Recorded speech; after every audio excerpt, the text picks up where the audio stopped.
Добрый день, дорогие друзья! Сегодня вместе с Улей, редактором DK Media World, мы записываем подкаст и выпускаем его на нашем YouTube-канале в прямом эфире. Оля недавно посетила город Алма-Ату и концерт Димаша, и сегодня поделится с нами своими впечатлениями о поездке и о концерте. Надеемся, это будет интересно. Обязательно подпишитесь на наш канал и нажмите колокольчик, чтобы получать уведомления о наших новых выпусках. Оля, давай, расскажи нам, пожалуйста, как ты съездила, что ты там увидела и что есть интересного тебе рассказать. Самые интересные моменты у меня начались прямо сразу же в день отлета. Мы приехали в аэропорт, и уже прямо при посадке мы услышали крики, вопли «Димаш! Димаш!». Мы, конечно, стали оглядываться, думаем, что это такое, кто кричит. Оказалось, что это просто дирсы из Латинской Америки. Они были очень шумные, бурные. И мы с ними познакомились. Но там были также и из Чехословакии люди. То есть где-то, не знаю, может, треть самолета была заполнена людьми, которые точно так же, как и мы, летели в Алма-Ату на концерт Димаша. То есть приключения начались еще прямо в аэропорту отлета, правильно? Ты там их встретила? Да, уже там были первые обнимашки, первые фотографии, первые селфи. То есть мы зашли в самолет уже в приподнятом настроении. Кстати, в самом самолете к нам подходил стюард и спрашивал нас, куда мы летим. Он нас спросил, мы видим, что вы летите куда-то все вместе, вы друг с другом знакомы? Мы сказали, нет, мы только что познакомились. Он очень удивился. И спросил, куда вы летите, что там? Мы сказали, концерт. Он говорит, а чей? Димаша. Никогда не слыхал. Стюард был немецкий, он никогда не слыхал Димаша. Но они об этом заметили. То есть они заметили тот факт, что люди были в самолете как бы на одной волне. Да. Мы ходили к дружку в гости по самолету, общались, и им приходилось нас потом просить сесть, когда нужно было пристегивать ремни. Да, вы вели себя как настоящие фанаты. Фанаты нашего артиста. Да. Во всяком случае, время полета у нас было 7 часов, оно прошло просто вот на одном дыхании, мы даже не заметили, потому что мы друг с другом общались. Я сидела как раз рядышком тоже с женщиной, которая была из Киргизии, летела вместе с нами из Германии на концерт, и мы прекрасно провели время, общаясь с ней на нашу любимую тему. Прекрасно, очень хорошо. Расскажи нам, как вы прибыли и как вас встретили. Прибыли-то мы ночью, это уже была глубокая ночь, нас встретила член клуба алматинского, которая очень милая женщина, Айжан, она нас отвезла в гостиницу вместе с нашими вещами. То есть мы уже по дороге прямо не просто провели экскурсию по ночной Алма-Ате, но еще и поговорили о наших предвкушениях, о том, что мы, собственно, ждем от этих дней в Алма-Ате. И это было за день до концерта или это было заранее? Нет, это было за 2 дня до концерта. То есть мы прибыли в гостиницу, где, собственно, уже на следующий день мы познакомились с дирсами из Венгрии. Они сидели в очень тоже шумной компании, во всей атрибутике, то есть не заметить их было невозможно. И работники самого отеля у нас спрашивали, кто это и что это, и куда мы вообще. И мы тоже им сказали Димаш. Они сказали, Димаш, конечно, мы знаем. Вы же видели, там везде плакаты, мы знаем, что будет его концерт. И тут мы спросили, а вы пойдете на концерт? Но они почему-то сказали, что нет, на концерт они не пойдут. И очень удивились, что вообще-то приехали люди из Германии, из Венгрии на его концерт. Они сказали, в принципе, никому из их знаменитых, известных артистов не приезжают люди из-за границы, так издалека. Да. Мне кажется, что в Казахстане уже все знают, что у Димаша многонациональные фанаты, и они приезжают, где бы он ни выступал. Нет, я бы так не сказала. Ты знаешь, мы ездили по городу, мы часто пользовались такси, да, и мы каждый раз у каждого, кого мы видели, просто из чисто интереса мы спрашивали, вы знаете, что проходит у вас концерт Димаша? Они говорили, да, конечно, знаем, да. Вот у нас пробки теперь из-за этого, у нас большой спрос на такси из-за этого. Но они всегда, каждый раз очень удивлялись, что мы приехали к нему из-за границы. То есть это было действительно явление. Необычное явление, да. Расскажи нам, как вы провели день до концерта. Насколько я знаю, тебе удалось послушать каким-то образом репетицию Димаша. Расскажи нам, пожалуйста, об этом. Ой, это было вообще очень интересно. Мы этот день провели в горах. Дело в том, что моя подруга, она сама из Казахстана, и она, ей очень хотелось сделать нам что-то приятное, и ее племянник с нами пошел в горы. Да, то есть мы день провели красоты просто сложно описать. Это настолько живописно, что мы просто влюбились в горы, которые, у подножья которых, собственно, и находится Алматы. Вот. И когда мы возвращались днем в метро, мы вышли из метро, и нас прямо оглушила Олимпик. Вот понимаешь как? Ты выходишь из метро и не ожидаешь, да? Ты ожидаешь людей, ожидаешь там птичек, машины, все что угодно, но не Олимпика, которая тебя накрывает, когда ты открываешь двери и выходишь на улицу. Наверное, после этого вас ноги сами понесли в сторону стадиона. Да, ну, в принципе, так оно и было. Мы сразу же просто побежали в гостиницу, которая была рядышком, оставили там вещи, и действительно нас прямо как магнитом потянуло. Мы просто шли на звук.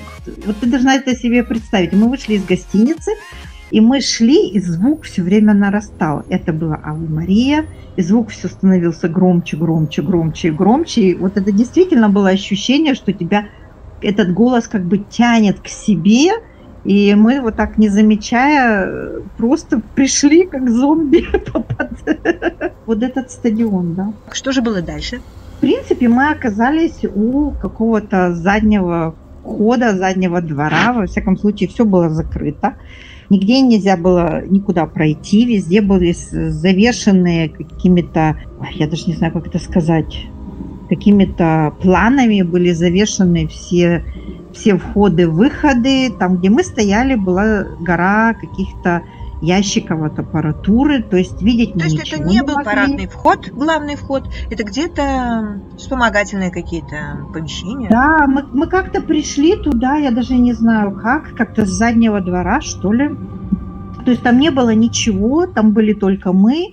Иногда подбегали молоденькие девочки с мальчиками, которые пытались залезть на этот забор, пытались что-то там увидеть. Ну, увидеть, в принципе, было невозможно. Ну, это мы все знаем, что Димаш не любит, когда смотрят его репетицию. Но ее не слушать было просто невозможно, потому что звук гремел на все окружающие кварталы. Это открытый стадион, открытая площадка, то есть звук был абсолютно везде. И, конечно, мы не отказали себе в удовольствии просто послушать. Потому что, вот знаешь, Наташа, что я заметила? Ты когда сидишь на шоу, у тебя вокруг столько света, столько всего происходит, да? Ты получаешься в этом энергетическом потоке, но ты не можешь сконцентрироваться на той красоте звука, которую ты слышишь. Ну, по крайней мере, так у меня происходит. То есть благодаря этой репетиции, потому что я не видела, что там происходит, да, сам звук, само впечатление от всех его мелизм, да, от его... То, что он пел, был очень интенсивным. И это было, ну, просто потрясающе. То есть тебе удалось послушать всю программу? Или вы застали только часть, послушали только часть? Сколько вообще времени вы там провели? Я даже, ты знаешь, мы на часы просто не смотрели. Это, понимаешь, вот эта вот магия прямо сразу втянула, я поэтому даже понятия не имею, сколько этой программы посмотрели. То есть мы вышли из метро под Олимпика, пришли туда под Аве Мария и ушли оттуда, когда уже просто было слышно, что пошла отработка номеров танцорами. Угу. Ну, вообще это замечательно, потому что если это саундчек, и если это репетиция и прогон, то это совершенно можно быть уверенным, что это вот живой звук, вот он здесь и сейчас.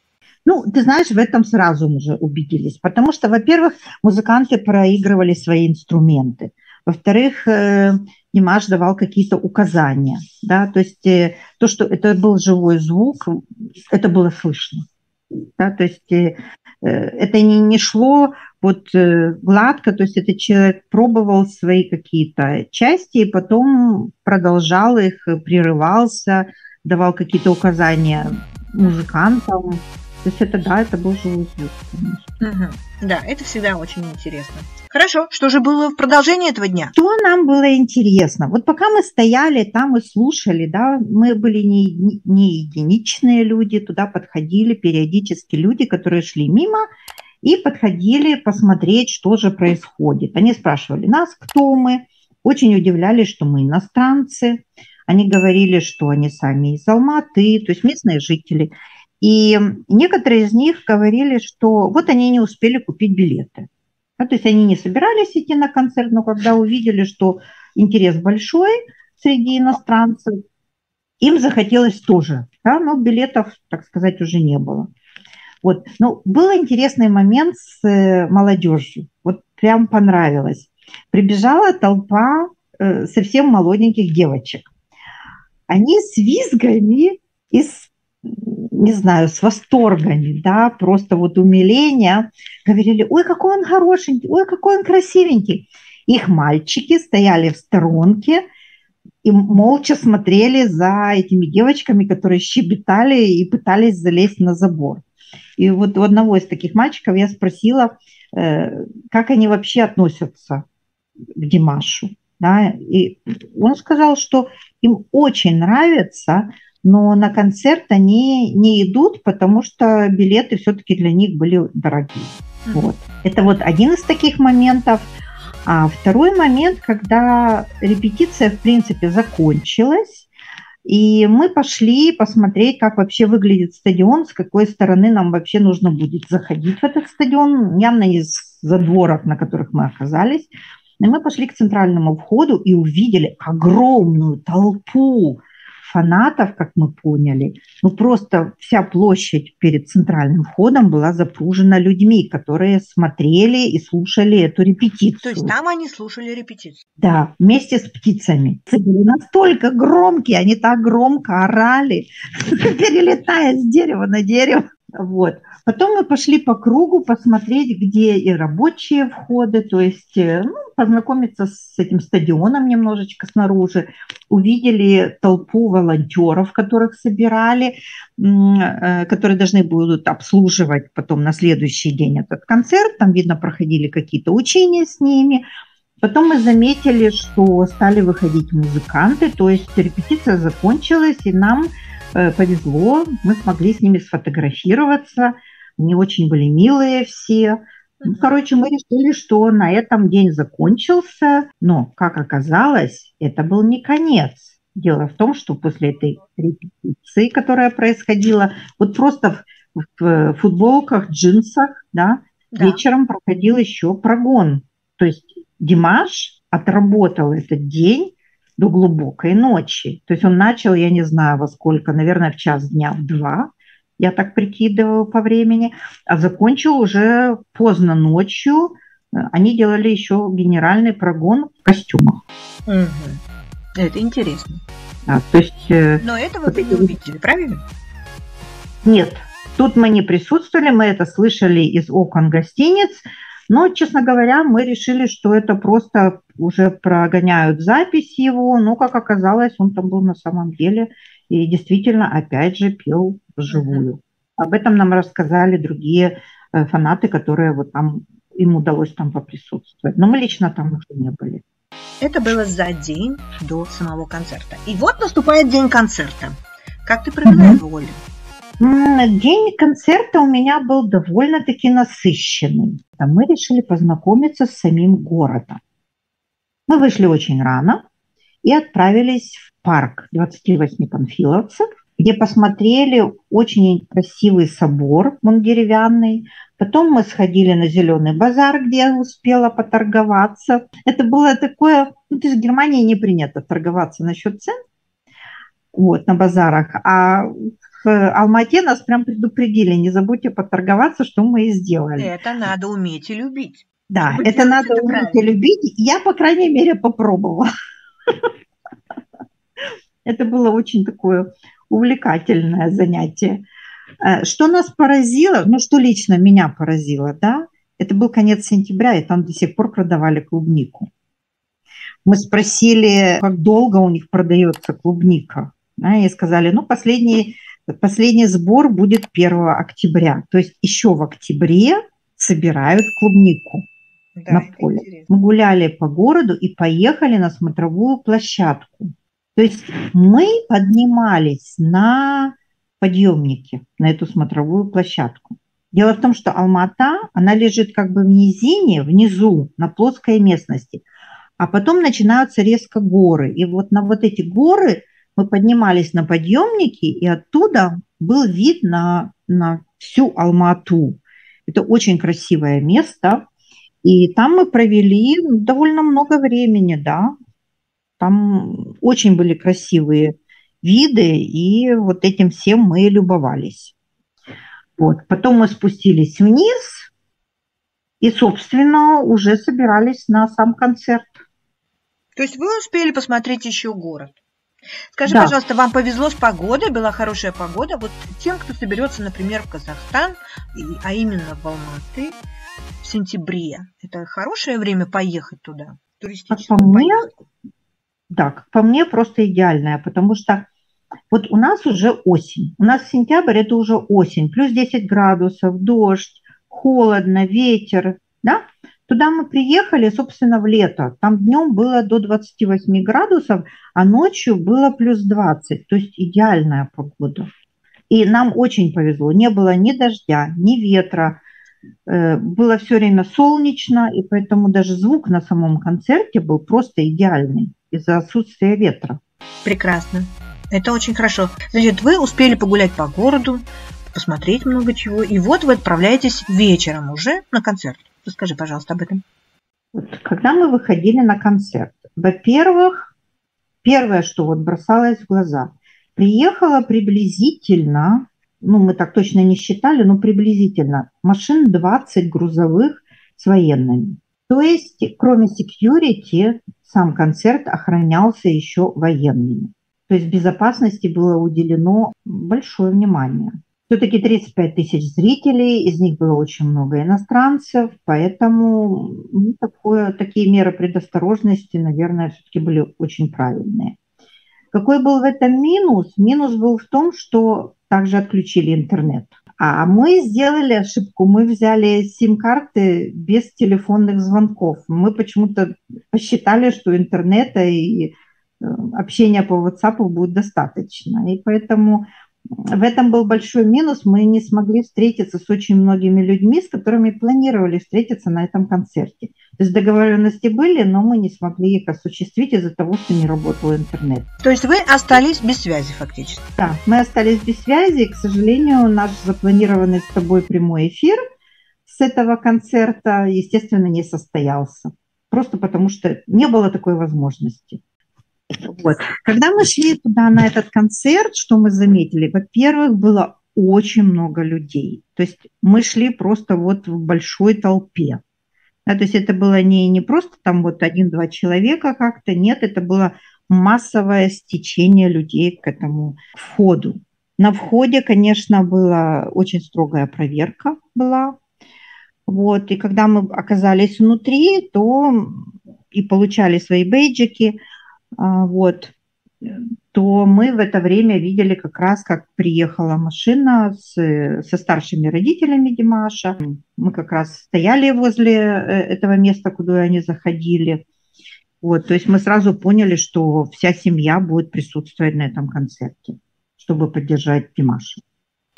Оля, скажи, пожалуйста, было ли все хорошо видно тебе? Вот хорошее ли было место у тебя? Как было слышно, как было видно? И какие твои вообще впечатления о том, как было все это организовано с технической точки зрения? Понимаешь, как, Наташа? Вот я первый раз была у Димаша на концерте на открытой площадке такого размера. То есть до сих пор я бывала внутри закрытых ледовых арен, да, а здесь все-таки это футбольный стадион. То есть действительно в разы больше, да, сама площадка. То есть я знала изначально, что я буду его плохо видеть, потому что я выбрала места на трибуне, а не в фан-зоне. И я очень переживала за звук, потому что всегда у Димаша была проблема со звуком из-за того, что его диапазон просто очень большой, и аппаратура не справляется. Вот. Здесь я была приятно удивлена качеством звука. Звук был просто идеальный. То есть вот сам звук, по-моему, это был самый лучший из всего, что я слышала до сих пор. А это был мой уже 9-й концерт.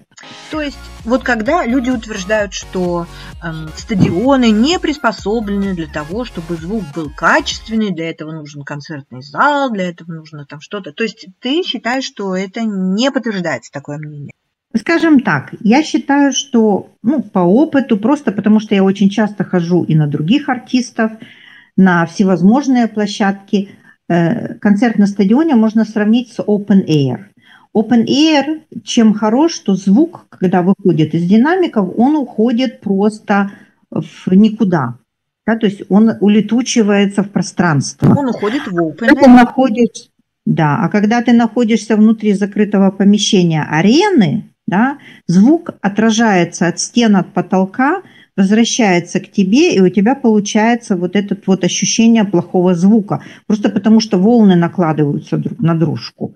В концертном хорошем зале такого, конечно, не происходит, потому что там вся акустика выстроена специально под хороший звук. Значит, слышно было прекрасно. Правильно я тебя понимаю? Великолепно. Но твое место находилось далеко, тебе пришлось пользоваться биноклем или как? Тебе видно было, что происходит на сцене? Вот с видимостью было, с моей точки зрения, не очень хорошо. Я не могу сказать, что у меня были плохие места, у меня были самые дорогие билеты, которые были на трибунах. И я сидела рядышком с VIP, с зоной VIP. То есть я не могу сказать, что у меня были плохие места. Но видимость была не очень хорошая. Дело в том, что 3 экрана, которые были поставлены, чтобы действительно было видно крупно Димаша, потому что везде работали камеры, которые его снимали, и все это проецировалось сразу же на эти экраны. Но дело в том, что боковые экраны закрывали собой центральный экран. И сама постановка сцены, например, его фортепиано стояла так, что, например, люди, которые сидели на боковых местах на трибунах, думаю, что многие не видели то, что там происходило. То есть часто артист был как бы закрыт этими экранами. И язык, который выходил в зал, да, по которому он перемещался, конечно, было лучше видно, если артист не останавливался возле стоек с осветительной аппаратурой. Угу. То есть концерт можно было наслаждаться в полной мере по звуку, но, по видимости, это все-таки оставляло желать лучшего, скажем так. С моей точки зрения. Я вот специально потом походила, поискала, где люди снимали немного экраны, чтобы понять, только ли у нас была плохая видимость. Но вот фан-зона, которая находилась по краям, у них тоже была ограниченная видимость. А фанаты, которые находились напротив, и блоки, которые находились напротив, видели все очень хорошо. И работники нашего отеля, например, они пошли в другой отель, который находился напротив этих экранов, напротив стадиона, и они просто с балконов смотрели с биноклями, они тоже видели все великолепно. Вот так вот. Ну что ж, прекрасно. Кстати, многие люди тоже, вот кто не попал на концерт, кому не достались билеты, все-таки стадион действительно был sold out. Они собирались группками и стояли вокруг стадиона в обнимочку и слушали концерт.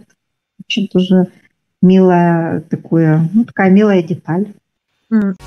Скажи, Оля, встретила ли ты своих старых знакомых на концерте? Познакомилась ли ты с кем-нибудь? И что вообще интересного с тобой там происходило? Дело в том, что вот из-за того, что отсутствовал интернет, я как раз не смогла встретиться с моими знакомыми. Ты должна себе представить, футбольный стадион – это огромная площадка. То есть sold out 35 тысяч, попробуй там кого-нибудь найти, если ты заранее не договорилась с кем-то. Да? То есть все договоренности просто растаяли в воздухе вместе с интернетом. Вот. Поэтому, да, я оказалась среди незнакомых людей. Чем отличался этот концерт, например, от других? Тем, что на других концертах ты сразу же попадала в эту атмосферу дирсов, то есть ты знала этих людей. Здесь же пришло очень много жителей самой Алматы, да, то есть не фанатов, не дирсов Димаша. Просто люди, которые пришли посмотреть на своего соотечественника, да, музыка, которая нравится, но которые не дирсы. Да, то есть вот я села на свое место, с левой стороны у меня оказалась из Франции дирс, с которым мы сразу же нашли общий язык, а люди с правой стороны стали у меня спрашивать, кто эти люди, почему вы с ними разговариваете на английском, что это, да. Я им объяснила, что я тоже из другой страны, и вот общаюсь с такой же фанаткой дирс. Люди очень заинтересовались, они сказали, что они сами жители Алматы. Вот. Но самое смешное было, Наташ, когда они услышали, что я из Германии, да, им стало меня жалко. В каком смысле? Они сказали, боже мой, у вас же там сейчас так плохо, у вас там нет газа, вы там мерзнете, вам нечего есть, давайте мы вас накормим. И это были не голословные слова. Они тут же раскрыли свои сумки, достали оттуда еду и пытались меня накормить. И хотя я отказывалась и говорила, нет, я не голодная, я не хочу есть. Это их не волновало. Ну вот видишь, Оля, какое гостеприимство ты испытала на себе. То есть гостеприимство, да, это мы ощутили вот в полной мере в Алма-Ате. Димаш, да?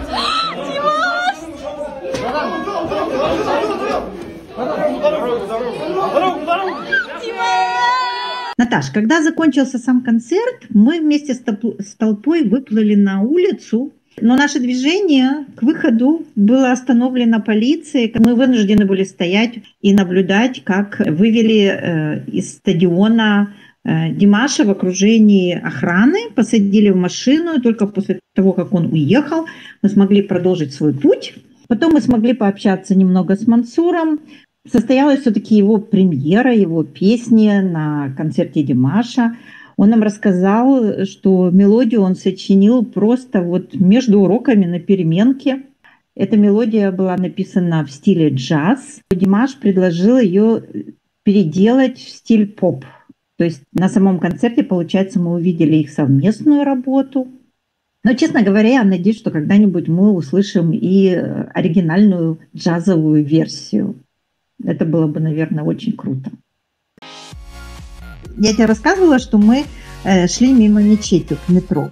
И я слышала, что, в принципе, в Казахстане можно ходить в мечети. Ну, чего, например, в Германии даже представить себе невозможно, чтобы кто-то посторонний пошел в мечеть или в синагогу. То есть такого нет, да? Из-за меры предосторожности. Вот. И мне туда захотелось пойти, но вот мы когда шли мимо этой мечети, мы поняли, что мы даже не знаем, с какой стороны в нее заходить. То есть это просто так нереально.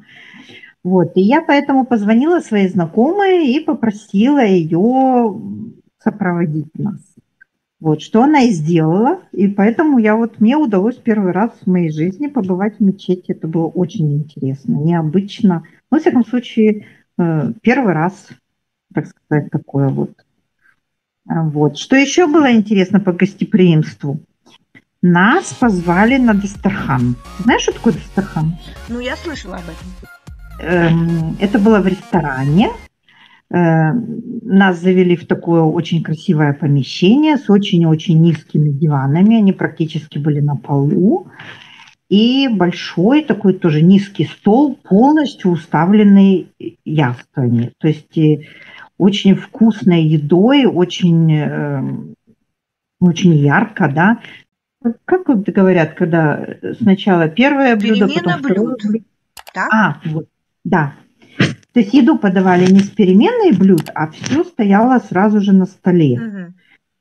Причем все было выдержано в традициях.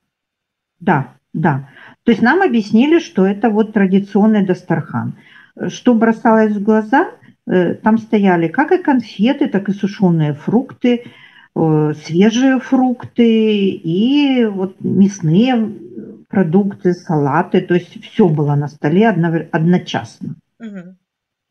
Вот. И не было обслуги, которая обслуживала бы этот стол. То есть официанты просто вот они Это приносили не блюда, нужно. Мгм. да, ставили эти блюда, а ухаживали за нами, собственно, хозяева, да, Мгм. те, кто нас пригласили. Мгм. Они лично за нами ухаживали. Это, конечно, такое особое, как уважение. Вот, воспринималось это действительно вот как особое уважение к нам. Я знаю, Было что вам очень даже приятно. вручили подарки. Расскажи и об этом, пожалуйста. Да, не обошлось и без подарков, да. Мне достался очень красивый шарфик шелковый с красивыми узорами из шерсти. Это очень необычно, я тебе должна сказать. Мгм. Шелковый шарфик с узором из шерсти. Да? Мгм. Мгм. Вот. А мужу подарили вот эту традиционную вышитую тюбетейку, которую он сразу же одел. И да, это было вот очень приятно. Очень приятно, да. После этого люди нас еще и отвезли на своей машине к арене, там, где проходила фан-встреча наша. То есть это было И уже переживали самому. через день или на следующий день? Да, это уже было на следующий день. Дело в том, что дни у нас были очень насыщенные. То есть, просто вот расписанные по минутам. Мгм. День, когда мы приехали, у меня была фотосессия. Меня пригласили погулять по городу и сделать фотосессию на фоне красот Алматы. Это тоже было вот первый раз в моей жизни, но осталось на память очень красивые фотографии. Мы сходили на спектакль, который проходил в театре оперы и балета имени Абая. Потрясающий балет «Лебединое озеро», и солисты были из Большого театра. Мгм. Это было тоже То есть очень за эти качественно. дни, кроме концерта, вы успели посмотреть еще много чего. Да, да. Мы погуляли по ночной Алма-Ате. Я не знаю, как у тебя в Ирландии, да, но вот у нас в Германии с наступлением темноты, в принципе, жизнь вымирает в городах. Да, то есть люди уходят или в рестораны, или по домам. То есть по улицам гуляют редко, мало. Да, только вот перед Рождеством, например, да, тогда гуляют ночью. А в принципе, с наступлением темноты жизнь вымирает. А в Алмате совсем по-другому. С наступлением темноты жизнь появляется на улицах. Причем появляется очень много молодых людей. И их совершенно не нужно бояться. Вот прямо вот меня это поразило, насколько молодые люди внимательно относятся к своему городу. То есть мы не увидели там мусора, мы не увидели там чего-то поломанного. Но зато мы были вот свидетелями, мы шли по улице, и там так фонтаны вдоль этой пешеходной части, фонтаны. И на одном из фонтанчиков лежал сверху камушек, который закрывал воду. И шла пара молодых людей, довольно ярко одетых. Парень сразу извинился перед девушкой, подошел, убрал этот камушек в сторону. Вот, и они потом пошли дальше. То есть, да, и в метро с наступлением темноты тоже в основном пассажиры – это молодые люди, возможно, студенты, не знаю, но никто не кричит. Все уступают место друг другу. Во всяком случае, нам, мы старшие люди, да, нам уступали место в метро, и мы не видели, что кто-то толкался, дрался, кричал или как-то себя вел странно. Вот это прямо вот действительно бросалось в глаза. Это интересно. Оля, я знаю, что ты также успела побывать и на фан-встрече, которая была запланирована на следующий день, по-моему, после самого концерта. Вот расскажи нам, пожалуйста, о своих впечатлениях, что тебе там удалось увидеть.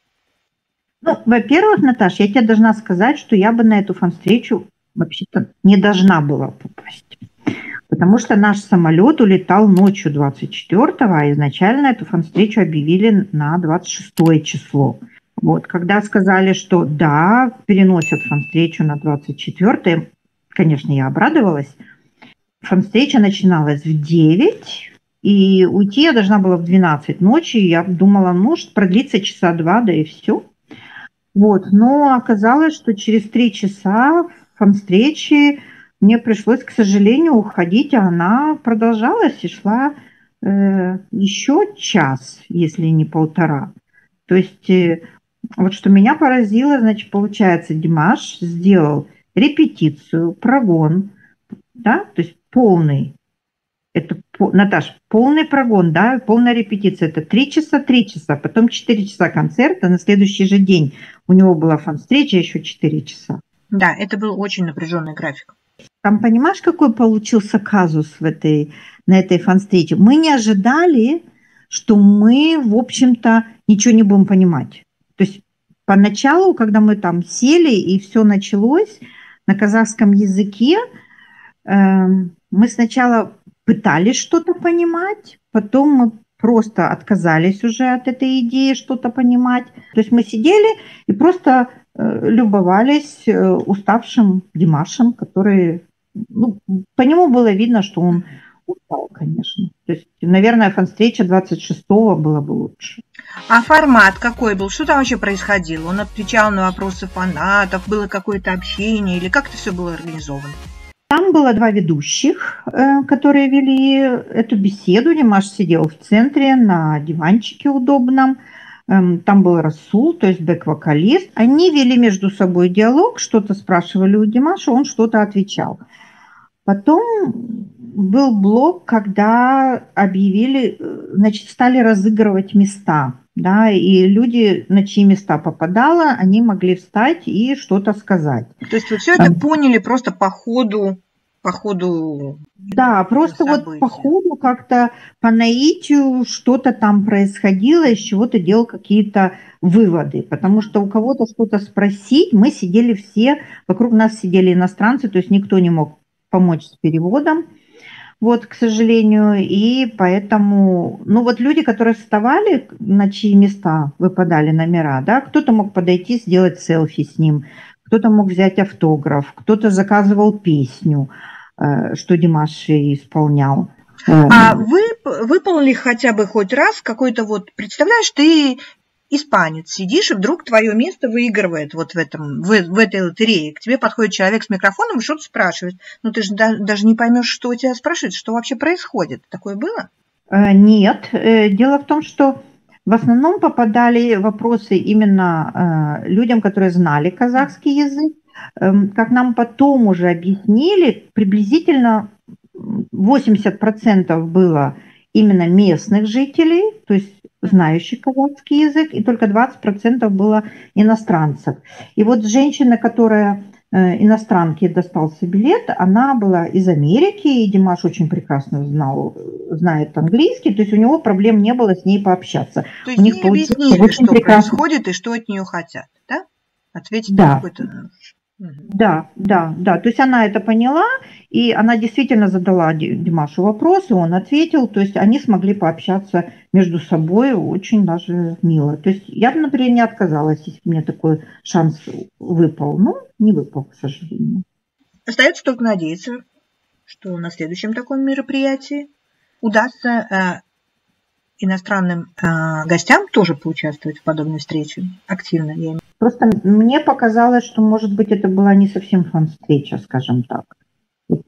Может быть, это был формат, который не совсем был правильно назван, что ли. Мне показалось, что это была не фан-встреча, а скорее что-то типа ток-шоу или передачи, в которой был приглашенным гостем Димаш. Ну, это мое личное мнение. Я не знаю, как, может быть... Я представляла под форматом фан-встреча что-то другое, скажем. И в этот же день вы отправились в аэропорт уже в обратную дорогу, правильно? Да. То есть мы сели в машину, доехали до гостиницы, взяли уже упакованные чемоданы и уехали в аэропорт. Из аэропорта, конечно, как тебе сказать, ну, нам там понравилось. То есть мы решили, что мы, наверное, все-таки еще раз туда приедем. на более длительный срок, чтобы посмотреть саму страну. Потому Все что еще остались расстояние... места, которые не увидены. Дело в том, что мы видели только Алмату. Мы не смогли приехать на 2 недели, к сожалению. Мы слышали, что многие фанаты приехали надолго, они смотрели и Чырынский каньон, некоторые ездили в Актобе, некоторые ездили на озера, в Туркестан. Мы этого всего не смогли сделать, к сожалению. Вот. Но, тем не менее, у нас остались планы, которые мы, возможно, реализуем в следующем году. Ну, прекрасно. Это, конечно же, не последний концерт Димаша. Будет еще концерты, будут еще возможности посмотреть страну, посетить и каньон, как ты хотела, да, и посмотреть столицу. Да, я тоже на это надеюсь.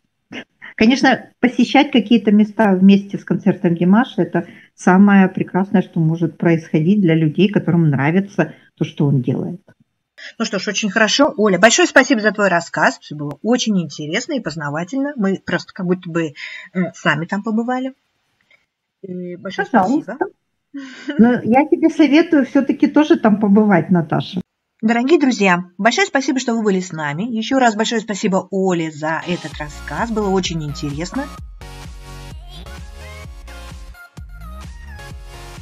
До новых встреч. Спасибо за внимание.